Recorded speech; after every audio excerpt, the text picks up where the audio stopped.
Alright, we are now recording. Okay, so is there anything that you would like to tell me before I start asking you specific questions that link to your type that you think is significant for me to know going into the conversation?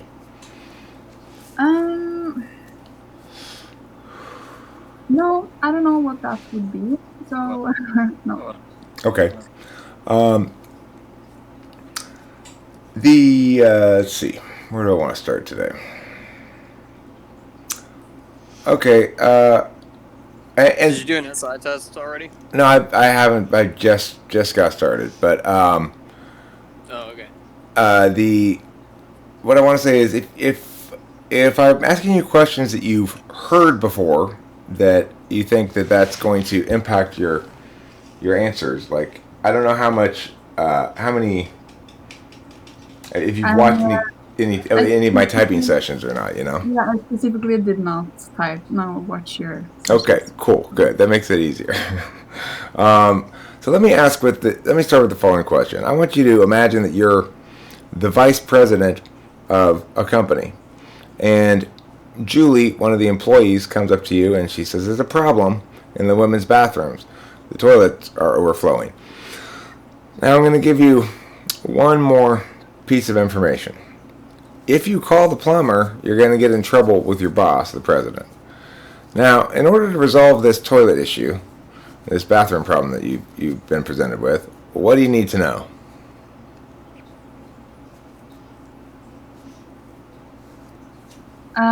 I would like to know what the problem is and what happened. Okay. If you are in line someplace and somebody cuts in front of you in line, what's likely to be your response? I would tap on their shoulder and say, I was here. This is my spot. And what if they say, "Okay, listen, I'm really sorry, but I actually have a very important thing coming up soon, so I need you to go in front of you." If you said it or she said it in that way, then I would be slightly offended, and I would probably say, "Well, so do I," if I know that's right. Okay. But I don't know if it was really important. I thought that he or she was stressed, then I would let them come in front of me. Okay. So, what do you think that you typically look to as a way of knowing what to do going forward? Do you think you're more likely to refer to your past experiences that are relevant, or to your observations about how the world works in general? How the world works in general, I think yeah. Would you call yourself nostalgic? No, not really. Okay. How would you define the word? How would you define the word truth? Well, I would say truth is everything and every meaning of every expression. So I guess truth would be everything objectively in general. Okay.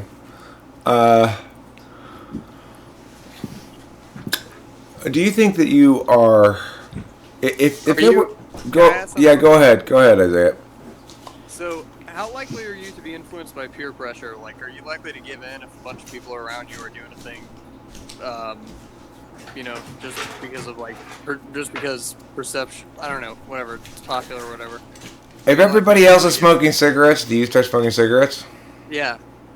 I really think about why I do what I do now that I'm getting older. And if I don't have any good intentions with it, then I would not.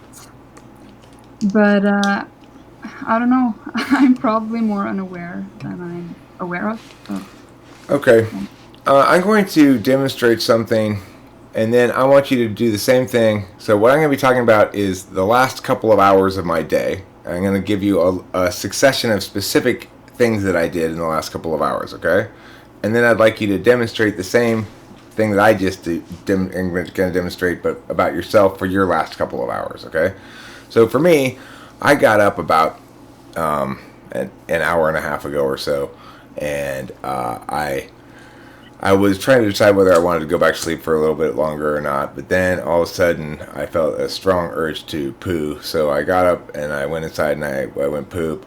And then I came back out here and I started watching the live stream from last night, but then I started thinking that was kind of boring. So I rewatched the episode of Type Police with Queen's Gambit in it. And then Rachel came out here, and then I made a new pot of coffee, and then we started watching My Hero Academy, which is this anime show that I started watching, and we commented a little bit about how it was pleasantly breezy as an anime series, and then I was like, we were watching that, and I was like, oh shit, I gotta start that typing right now. That's a lot. Can you do that for your last couple of hours? Okay, well, so 2 hours ago, I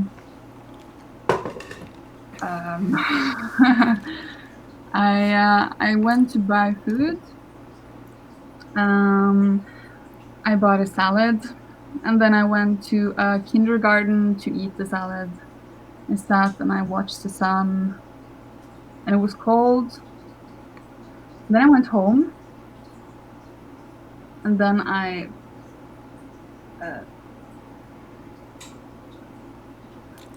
been writing how my day was. Yeah. Do you normally go to kindergartens to eat your meals?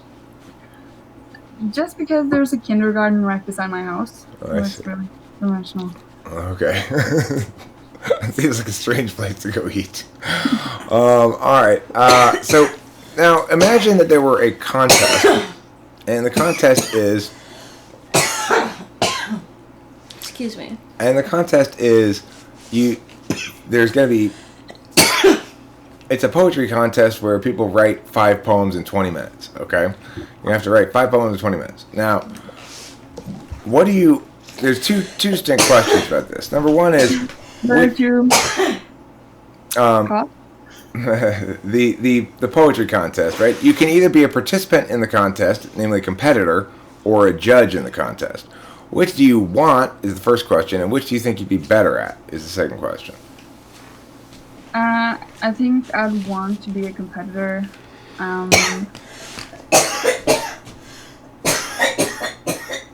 don't you take that outside, Rachel? I think I would be best at competing, but not. If I were to judge, all judging is kind of subjective, so it would just be from my subjective kind of view. So, yeah. I'm not sure. So you think that judging is subjective? Yeah, all kind of judging is subjective. Okay. Yeah. So what makes something? What would be an example? What would be an example of judging that's not subjective? You said all kind of. Can you think of any kind of example of judging that would not be subjective? Well, we just apply meaning to stuff based on what we have seen before. So even if you would think something is subjective from a human perspective, I don't think that's possible. I mean, it could be more objective or less subjective, but objectivity in its whole is not something we can observe, I guess. Okay. Are you an old soul?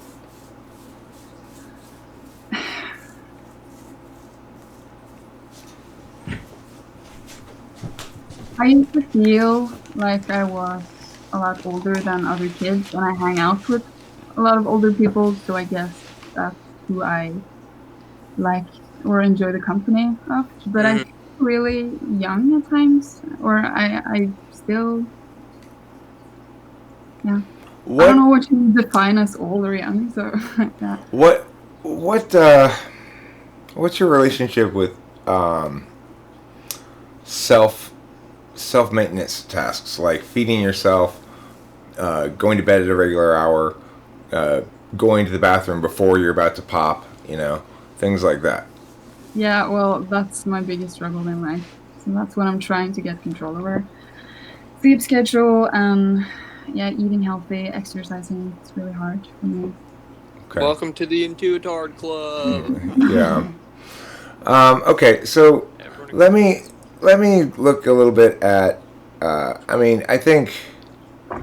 Let's look at the. Let's look a little bit at extroverted intuition here. So, or I guess a couple of different intuition tests, which is first of all, I want to read you some remote associations test things and see. Well, see, of course, you're not a native speaker, so this is a little bit of an iffy test for non-native speakers. But let's give it a shot anyway. And so the idea is this: if I read you the words cottage, Swiss, cake, and you're going to provide me a word that goes along with each of them. So the answer is cheese, cottage cheese, Swiss cheese, or cheesecake. Do you get the idea of it? No, I don't think so. Okay, let me give you another one. So I'd give you three words like cream, skate, water, and the one word that goes with all of them is ice. Ice cream, ice skate, ice water. Okay. So if I were to say loser throat spot, the answer is sore. Sore loser, sore throat, and sore spot. You get the Okay, so now we got the concept. Let's try and again, this is I think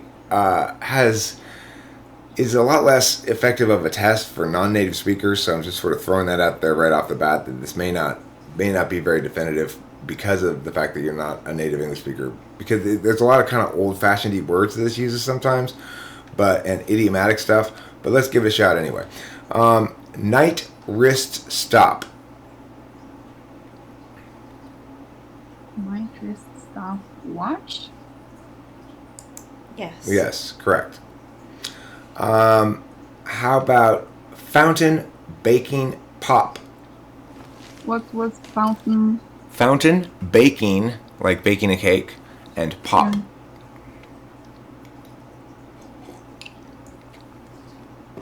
What is pop? Is it like pop open? Yeah, this is one of those idiomatic ones. So in some parts of the country, in America, some parts of America, we say soda pop. So in this case, it's a soda fountain, baking soda, soda pop. This is one of those it's a native speaker thing. I'll try to find ones that are less like that. How about safety cushion point? Net? It's a pen, safety pen, pin cushion, and pin point. Okay. Yeah. How about dream brake light?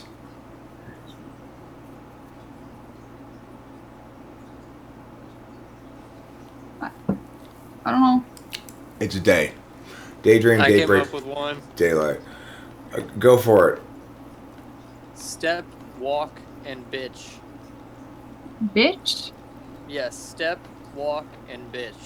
Step, walk, and bitch. Heels? Side. Side step, side walk, and side bitch. Oh, that is a good one. That is a good one. That's a good one. Okay. Now I want to try. Have you ever heard the troll question before? No. Okay, I'm going to ask you the troll question. So, it's basically it's a question in which you can interact with. It's like a story question, and you can either talk to me, the narrator, directly. You can interact with characters within the story directly, or you can take action within the story according to what you think you should do. Okay, so I'm gonna ask you to pretend that you are the mayor of a town in the Middle Ages. This town is split in two by a river, and your bridge washes away in a storm. and a river troll comes to live in the river. Now, this river troll, he has a magical power. Every time you move food across the river in a boat, he can run up to that boat real quick and steal 10% of the food, and he calls it a troll tax.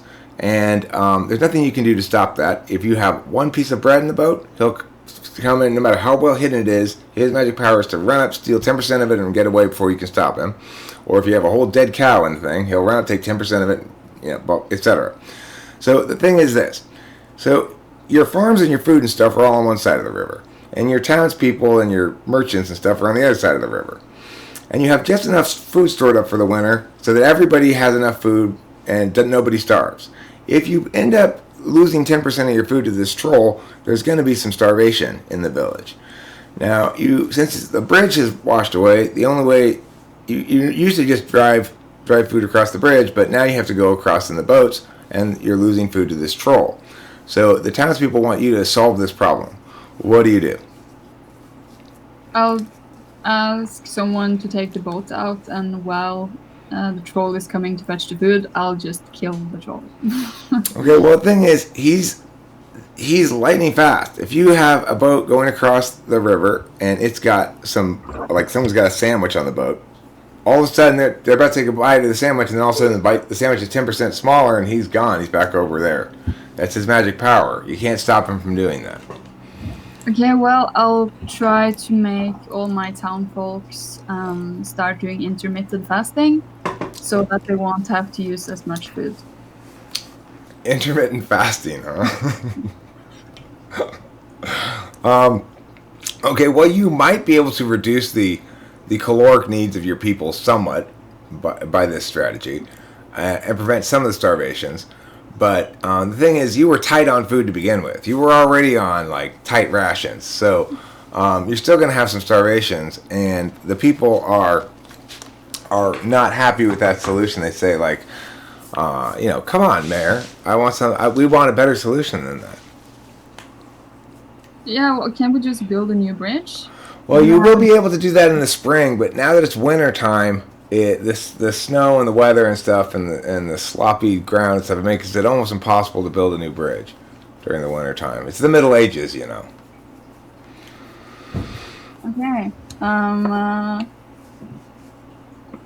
We can just cut down some trees and make a large bridge. I don't know how big this river is. It's like the Mississippi. It's a huge river. Yeah. It's a big river. It's deep. It's fairly fast moving. It's difficult to manage. Building a bridge. It took your forefathers 300 years to build the previous bridge.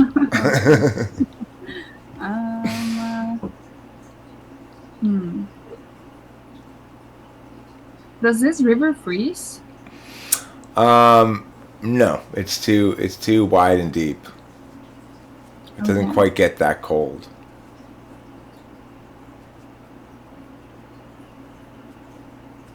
Well, what if we just take up camp on the other side of the river for the winter? Is that possible?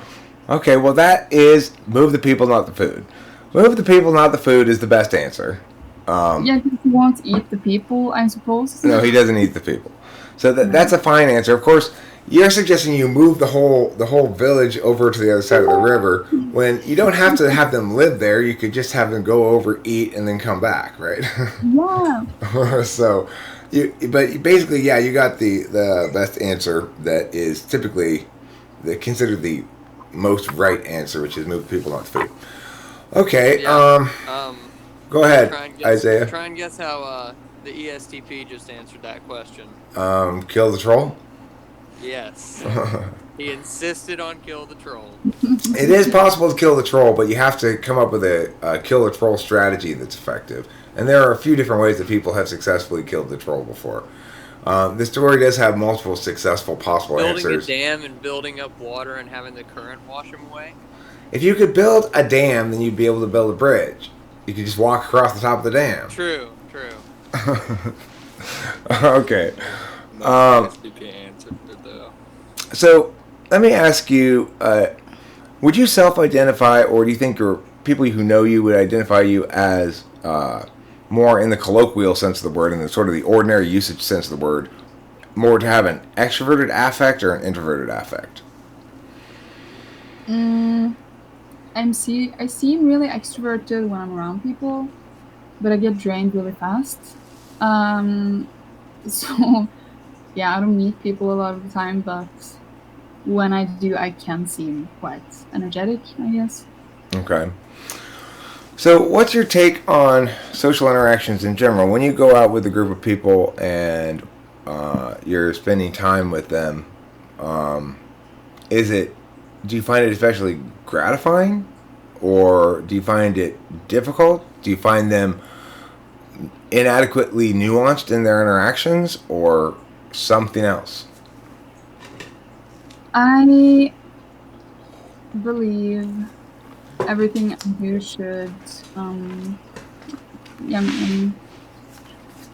hopefully be about growth. And I try to find the best ways of making that real. For example, finding out what kind of questions I can ask to help the people process whatever they need. And I also think it's really nice when we have something to share, some kind of experience that we both get something out from. But I have also had a bit of PTSD, so connection trauma has been, yeah. You mean like attachment? When you say connection, you mean attachment? Okay.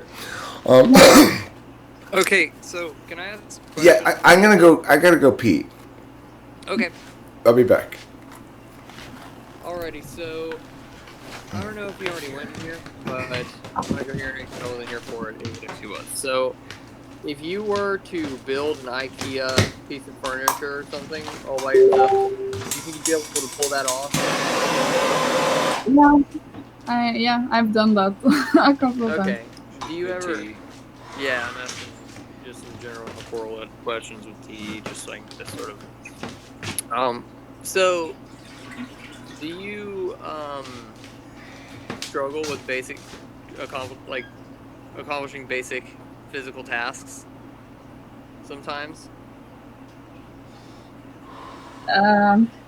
Yeah, or I'm lazy, if that's what you mean. Well, I'll give you an example, okay? Because my dad is TE polar, and what that usually looks like is the asparagus moment, where he was trying to move asparagus from the skillet to the plate. That's the thing he was wanting to do. He kept going back and forth across the whole kitchen, moving the asparagus one by one over to the plate, instead of just moving the plate over there and then just getting them all at once. Well, yeah. I mean, I could. Sometimes I have my moments where that can be a reality, but no, not like that. But yeah. But what I do struggle the most with is they're testing just TE. pushing myself so she doesn't far sound that She's saying no, that she doesn't really, because I will. he gave an I example would do about something how his really, dad is TE polar, and he made really asparagus and distracted right now. put. So, I will push myself really hard. I will do stuff just way too fast.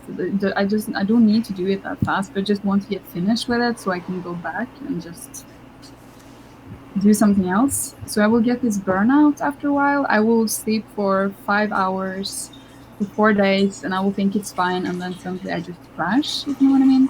Mm-hmm. So yeah. Do you have any questions, Ethan? I don't know. I'm still trying to. I don't think it's weird. It still sounds like it. But I don't know. The TE is a little. I don't know that necessarily my dad would probably admit to that either. He probably wouldn't even really recognize that as a shortcoming. Yeah. I'm not sure. What? Well, we're just discussing the ordinal task thing that we were just talking about earlier. What about SE though? Right. So, what about like real-time SE? Like, do you drop things often? Are you like clumsy with Yeah. base objects, as I call them? Yeah, I Eric calls them. break a lot of things. I lose everything. I meet up to when I'm supposed to meet people. I meet a week before or a week after, or yeah. Mm. Can I ask a question? Sure. Go ahead. Are you always aware of what is in your immediate peripheral vision? Like, No. if something moves out of the corner of your eye, will you catch that? I don't know. I'm Do you really often unaware. sit like this? Do you sit in this intuited position here that I've been sitting in for the last long time? What? Do you find yourself sitting in weird positions too? Yeah. Yeah. Yeah. Okay. Yeah. I mean, Let me ask you the peanut butter and jelly sandwich question, okay? Since we were doing a little TE stuff. Can you take the task of making yourself a peanut butter and jelly sandwich and break it into exactly 8 steps? I've never made a, but yes, I guess I would take out the bread. I would get the knife. I would take the knife in the peanut butter thing. I would do it on the bread. Oh. First, I would take out both peanut and the jelly. But in real time, I would have. Okay, so that's interesting. Of course, the thing about TE is it's the logic of ordinality. So, in other words, somebody with good TE will never get to step 6 and go, "Oh shit, I forgot to put the foundation down." Whereas somebody with bad TE will tend to go. That'll tend to happen to them. That happens to me. I countervalue TE, and let me close this door. I'm getting too much sunlight. Yeah, that definitely happens a lot. And it's so. So yeah, I think that's maybe the best way to describe TE logic is logic of ordinality. That definitely happens a lot, and that's really big frustration because I have to do everything over again, and I need it to be perfect. So I do it perfect the one time, but then it wasn't perfect, and I have to go back and. Yeah. I mean, I suspect we all came to a similar conclusion early on here as to what type you are. But what else are we to test due diligence wise? Did you do any TI questions? yeah, I was just about to say I don't think we did any TI questions. All right, let's do some TI questions. So, if all squirrels are baseball players, and some baseball players like cheese, is it the case that some squirrels like cheese? Necessarily? What did you say again? If all squirrels are baseball players, and some baseball players like cheese, is it necessarily the case that some squirrels like cheese? No. Okay. If some alligators eat chicken, and all chicken eaters like golf, is it the case that some alligators like golf? Not necessarily. Okay. Based on what you said. What I said was if all alligators, if some alligators, right? If some alligators eat chicken and all chicken eaters like golf, is it the case that some alligators like golf? Wait, I can't remember anything of what you said. Okay, let me try a different kind of question. Can you tell me, and I don't know if you're familiar with all these. This is another kind of native speaker thing, but I'm going to ask about genealogy. That's to say, like grandma, grandpa, aunt, uncle, cousin stuff. So if you aren't really, if you don't know all those terms, then this may be a problem, but let's find out. Can you tell me who my mother's husband's only daughter is in relation to me? Mother's husband's only daughter. Mm-hmm. Your wait, mother's husband's only daughter? Yeah. That would be kind of like your. What do you call that? Is that even a thing? It's my sister. Oh.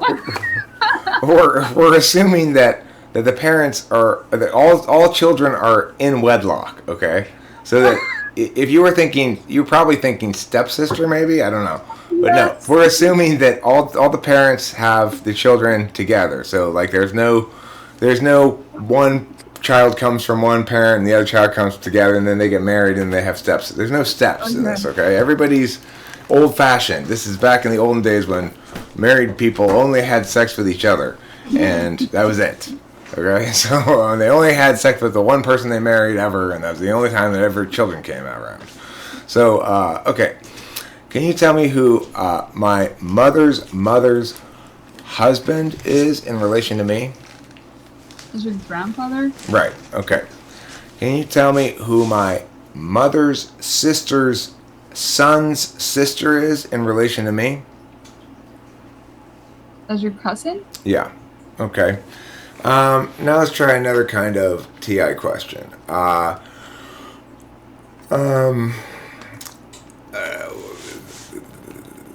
Okay, I'm going to ask you for a missing generalization. So it works like this. I'm going to say, she can't come in here. She doesn't have a hat. The missing generalization is all people who come in here must have a hat, or only hat wearers are allowed in here. Okay? Here's another example. I'd say, those can't be squirrels. They're eating meat. The missing generalization is no squirrels eat meat, or all squirrels don't eat meat, or all squirrels are vegetarian, or something like that. I'm gonna find the missing generalization, right? So if I were to say, she can't possibly like peanut butter. She comes from Iceland. What would be the missing generalization? No people from Iceland like peanut butter. Right. Okay. Cool. Let's try another one. I got one. All right. Go ahead. She has to eat dogs. She comes from Korea. All people from Korea eat dogs. Good. Okay. Is there another kind of CI question I normally tend to ask? I could. Let me think.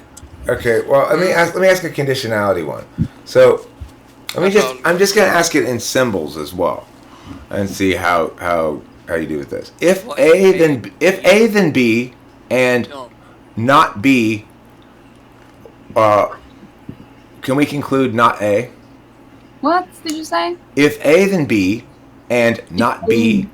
A then B? If A then B and not B, can we conclude not A? What? I don't get this. Okay, that's fine. This is like right at the barrier between third and second slot, basically. Is the answer yes? Yes, the answer is yes. Okay, so I mean, Can you ask me another kind of that question? Yeah, sure. So if I were to put it in words, it would be like, if it freezes, then the tomatoes will die. And the tomatoes won't die. What can we conclude? It's not freezing. It didn't freeze, right? But it's if you put it in words, it's easier for people to process. And if you put it in symbols, it's a little harder for people to process. So, for example, if I were to say, there are 2 buckets in a barbecue and 4 barbecues in a bundle of sticks, how many buckets are there in a bundle of sticks? I can't process that.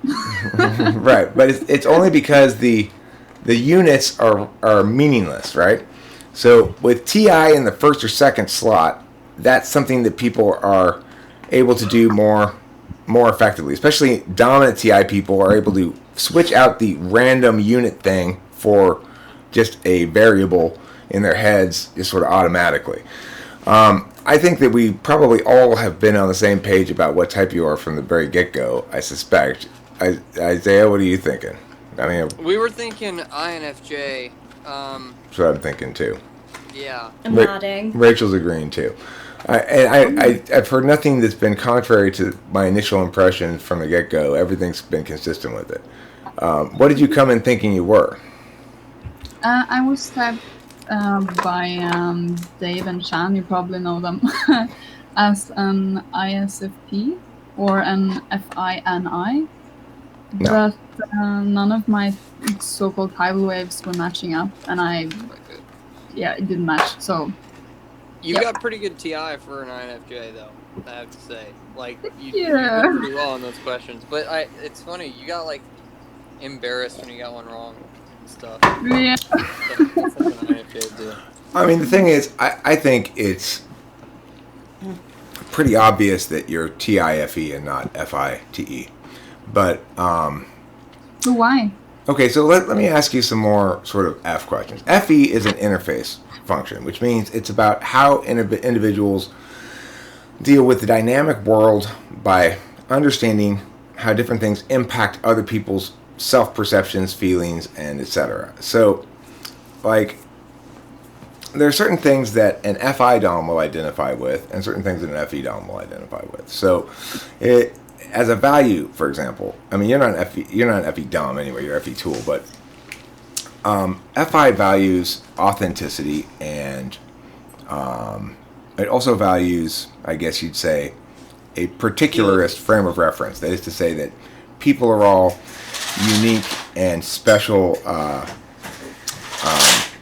buckets of moisture that can't really be labeled and can't really be boxed and stuff like that. Okay, there's that sort of impression. But the alternative to that is a universalist approach that says, I understand things as examples of patterns, and individuals are no different than that. So an FE person is trying to get the gist of another person's affect and relationship with the social group and stuff. So why don't you talk a little bit about how you relate to other people's interactions? Do you find yourself... Okay, well, here's the most basic FE question you could ask. Which of these statements do you more identify with? I'm not worried about myself being fussy. I'll be fine. I'm worried about the other people being fussy. Or do you identify with, there's other people going to worry about their own emotions. I'm concerned about whether I'm going to be fussy or not. That's an FE question. I don't understand it. Okay, so some people basically go like this. Look, I'm easy. I'm not gonna be the one who's fussy here. Other people are fussy, right? Or they're like, other people can worry about their own emotions. This needs to meet my emotional needs. The first one. The first one. It's this sense that, in fact, if people were just... The INFJ's central thesis in life is essentially, if people were simply able to be more nuanced and more complete in their understanding of each other, then most of the various conflicts and troubles in the world wouldn't Yes. exist. Oh my God, you sound like my dad. Stop. That sounds so weird. And the thing is, the problem with it, the INFJ faces, is they're always the most nuanced and subtextually aware of the people they're communicating with the rare exception that they have an ENTP or another INFJ in their life. If they have another INFJ in their life, then the two INFJs just sort of sit there and try to know at each other, and nothing happens. Yeah, that's true. But that's why it's good for INFJs to have an ENTP in their life somewhere, because Actually, all of the two people I ever dated was ENTPs. So that makes sense. Yeah. Yeah. So my girlfriend's an INFJ, and here she is. So third times. What do they say? Oops. Oops. Hey, hi. There she is. Yeah. And I had not been with one before, and it's like, for me, it's proved to be an eye-openingly perfect relationship, because I think I trust the fact that, and I enjoy the fact that she can appreciate what I have to offer, and I can appreciate what she has to offer, and it's not true for most other people in the world. Like,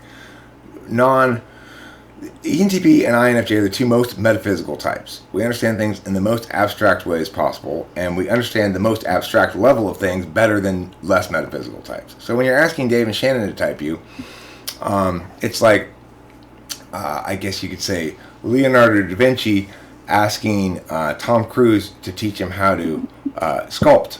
It's it's like you're more well equipped to ideate about this matter than they are. So they're poor. They're gonna mess it up. You're Of so course. smart. But one thing I've struggled with is that first of all, I feel like I know myself when I am alone, or I am my thoughts, I guess, which is the TI, the personal, whatever. But I can never actually relate to anyone because there is nothing to relate to in actual people unless we are talking about abstract ideas. And other people have shitty taste in both abstract ideas and media, which makes it challenging for you to relate to them because, in general, media is an area where INFJs have commonality with other people because they understand sort of what's universally good, universally appealing. But the reality is, a lot of other people have shitty taste in media and think they have good taste in media, and then you're like, And the hard thing about being an INFJ is that socially you're operating on a completely different sort of wavelength, I guess, from everybody else. You'll probably subtly you'll use subtext more deftly than anybody else can even sort of process understand. it.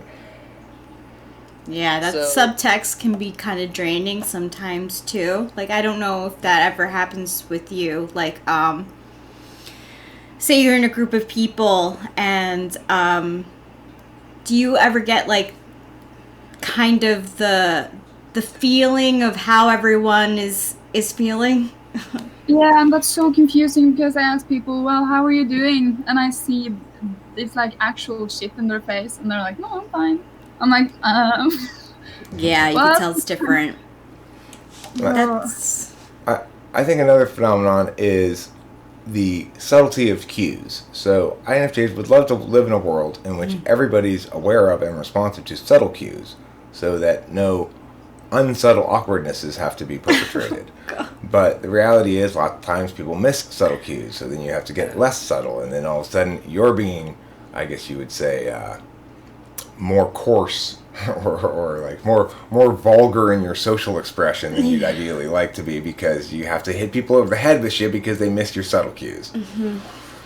And if you do find yourself in ENTP, I would say just prepare yourself for them not being super tactful 100% of the time with the cues. Well, she's stated a couple of them before, she says, so she probably knows the drill. But if you get a good ENTP, they're looking to benefit from your areas of superior skill. Yeah. So I look to Rachel to provide me a general movement towards more introverted intuition and away from just raw extroverted intuition. When I'm just I could go and just yammer indefinitely on a video, and it's going to be just me self-indulging and not going to lead to very successful channel outcomes. So NI is a critical kind of damper on an ENTP's ideational randomness, but some ENTPs are ready to embrace the idea that they don't necessarily know best themselves, that they should take advantage of other people's abilities, and other ENTPs are less ready to do that. It's sort of a maturity thing. You got to find an ENTP who's mature enough that they, or self-aware enough. It has a lot to do with self-awareness even more than maturity, because cognitive functions are what kind of allowed me to understand, okay, my way is not the best way. It's just my way. Oh, shocking, It was hard to understand that before I learned about cognitive functions. Yeah, I'm still kind of an arrogant. It's hard not to be. I still think it's the best way. You'll learn. Sire? Say again? What kind of type are you? A Sire? Is that what Isaiah's another ENTP. He's an ENTP like me. We would normally probably not get along, except he's so much younger than I am, and it's sort of a teacherly, protege-ish kind of thing. Protege-ish kind of thing. Yes, it is. But because we occupy the same space, and you can see it when we're talking here, like you can see how we occupy the same the same personality space, and that it that in other contexts, ENTPs typically don't get along very well with each other as a consequence. Right, because it's like as soon as one person starts talking, the other one's like, "Oh God, I gotta wait for my turn to talk again." So based on what you know about INFJs coming into this, does it sound like a personality type that is a better fit for you? Do you feel more comfortable being typed as that than you did being typed as ISFP? Yeah, actually, I thought I was that before, so it was really. So you thought you were INFJ, and then Dave and Shannon told you, no, you're ISFP. And what were their justifications for that? Like, what logic did they use? There was a lot of feelings, they told me in my typing video. It was because they have like a limit of 3 months where you're supposed to be a member of the class before you can sign up. I didn't notice that, so I filmed the video, pressed send. I was like, no, that's not possible. So I went back and I watched my video, and I found out, well, nothing of what I'm saying is actually my actual problem. So I made like, many videos. And in the end, I felt like I got to the core of the problem, which was my depression, of course. So, I mean, that is my feelings, so. Right. Have you ever wanted to delete all of them? I did. But, yes. Okay. I feel that. I've definitely, I've actually wanted to delete people, like, from my life. Like, yeah, I mean, I told, I was speaking to another INFJ yesterday, and I was explaining how sometimes if someone's just not getting it, that I need my time, or they're crossing my boundaries, I'll block them. Like, it's just self-preservation a little bit, but, you know, we pick up on people's energy, and that, you know, we have to keep some for ourselves too.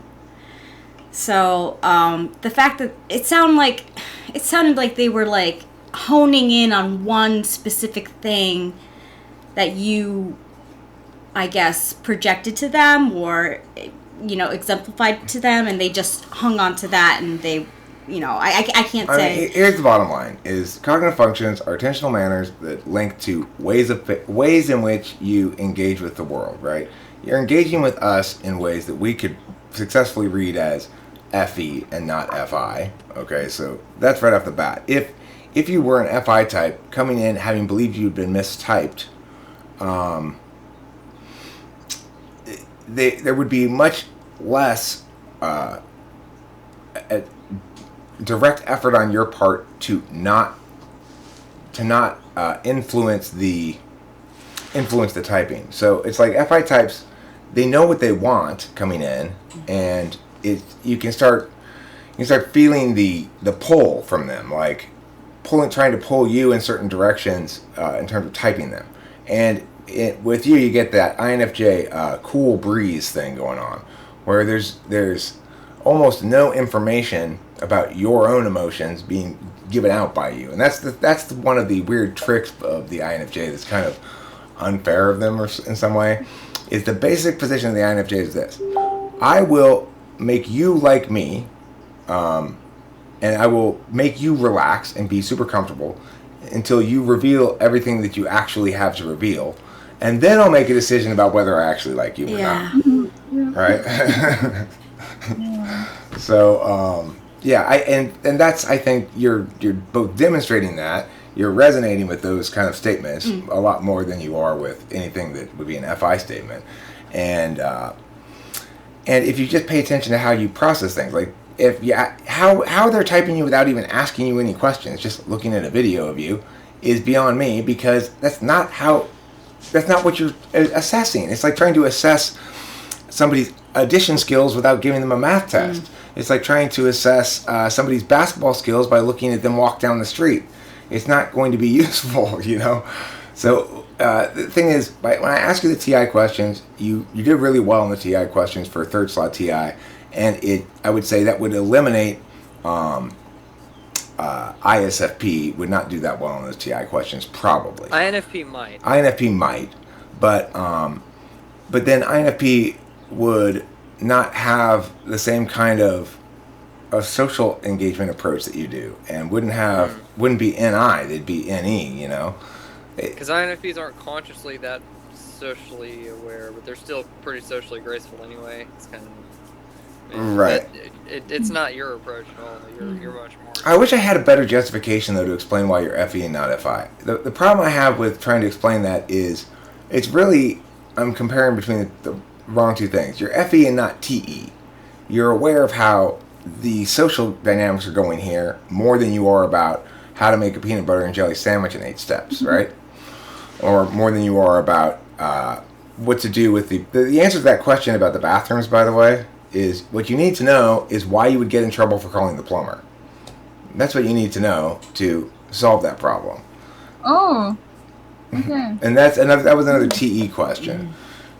TE people think, okay, well, if I had called the plumber, I would have gotten in trouble. So there's an ordinality issue here. I need to know something, or else I might get to step 6 and realize I got in trouble again. My new solution might also get me in trouble. So that's why it's a TE question. So you'd be more likely to successfully read the people's mood towards you, whether or not they think you're doing a good job of solving this problem or not, than you would to anticipate problems that are going to arise in the process of solving it. You're going to rely on your heuristic that says other people's perceptions are going to convey to me what I need to know about my own performance. Okay. I haven't really done much research on this, on another kind of system than the other one, but I was wondering if you have any resources for that I could check out. Yeah, I have. Well, I could. The thing is, sort of. I'll give you a link to a document here that is called "Exciting Words and Tables About Human Personality." Exciting tables and words. It's a assemblage of documents that I made. It's not really a book, but and it does have a lot of good things in it. I would also recommend. One video in particular, if you haven't seen it, which is called it's called Actualization in the INFJ, I think, and I think that's probably the best video I've made about INFJs, in the sense that it goes over their whole stack, and it's kind of an older video, but it's all written too. It's scripted, so it's like it's not just me rambling on. Alright, so I'm copying the link here, and I'm going to put it right here. This is for the book.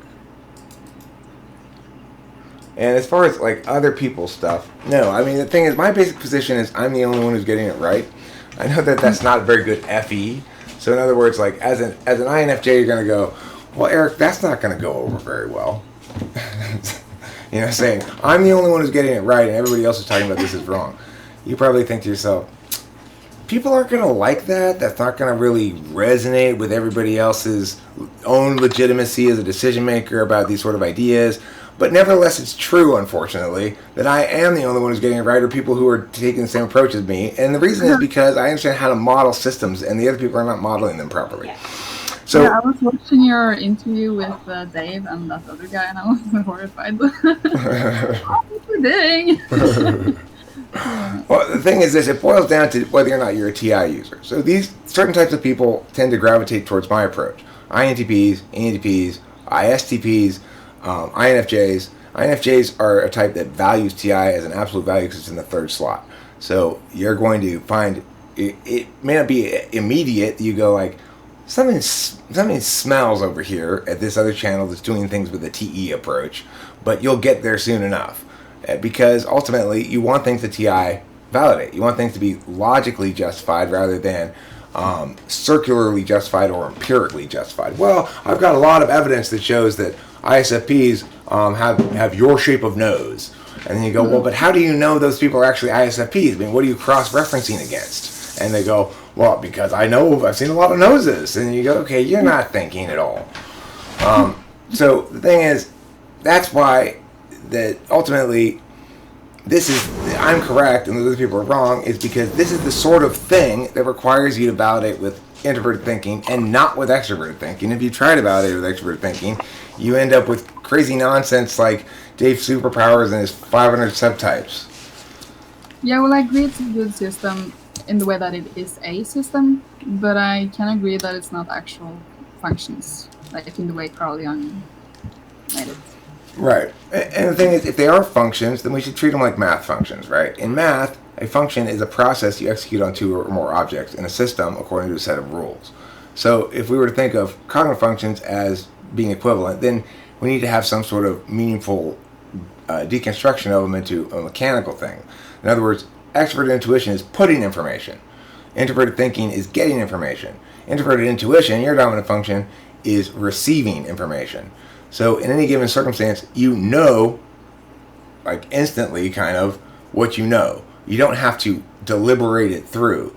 And being a knower interfacer is because you're designed functionally to deal with dynamic systems, whereas I'm designed functionally to deal with static systems, which means I may win the static system argument against somebody in a debate, for example, but the debate ends and everybody feels sorry for my opponent and hates me. Well, that's an example of me succeeding on the static system and failing on the dynamic system. Yeah. So, yeah. Do you have any questions or things you'd like to know specifically that we didn't cover or anything like that?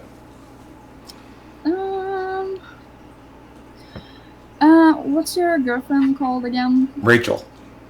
Rachel, do you have any INFJ tips? Since you're, yeah.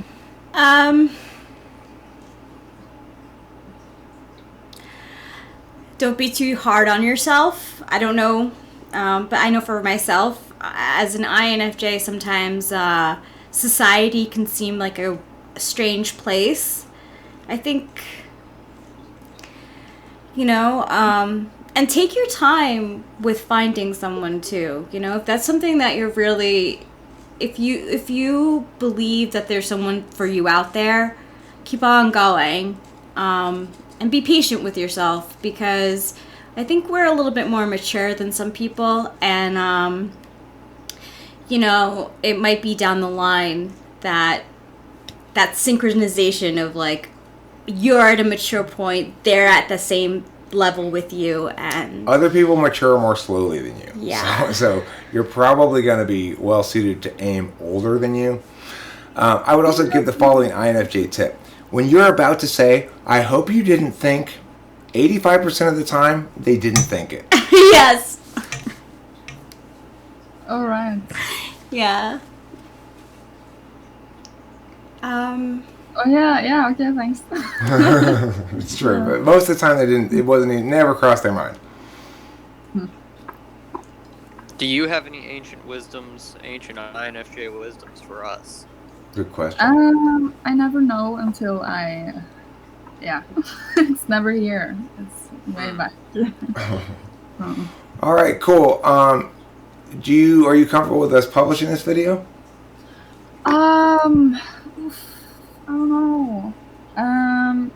Can you send it to me and can I think about it until tomorrow? Absolutely.